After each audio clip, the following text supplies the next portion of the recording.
Hi అండి, జై Srikrishna. Cut work cut చేసుకునేటప్పుడు ఒక చిన్న ప్రాబ్లమ్ అయితే ఫేస్ చేస్తున్నారు బిగినర్స్. అలా కాకుండా నేను ఇప్పుడు చెప్పిన పద్ధతిలో మీరు గనక కట్ వర్క్ తీసుకుంటే చాలా నీట్గా వస్తుంది. మనకు నెక్ ఎంత అయితే ఉందో అక్కడి నుండి బ్యాక్ సైడ్ మనం ఒక 1/2 ఇంచ్ తోటి మళ్ళీ ఇంకొక మార్జింగ్ అయితే వేసుకోవాలి. 1/2 ఇంచ్ అయితే గ్యాప్ తీసుకున్నాం కదా, ఆ రెండింటి మధ్యలో మనం కట్ వర్క్ అయితే గీసుకోవాలి.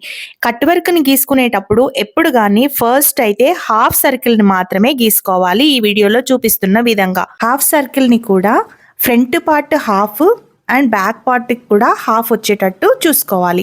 అలా అయితేనే ఆ హాఫ్ అనేది మనకు ఫస్ట్ లైన్కి వచ్చేస్తుంది. ఆ ఫస్ట్ లైన్ రెండు కలిపితేనే షోల్డర్ అనేది మనం మార్జింగ్ వేసుకున్న లైన్కి కరెక్ట్గా వస్తుంది.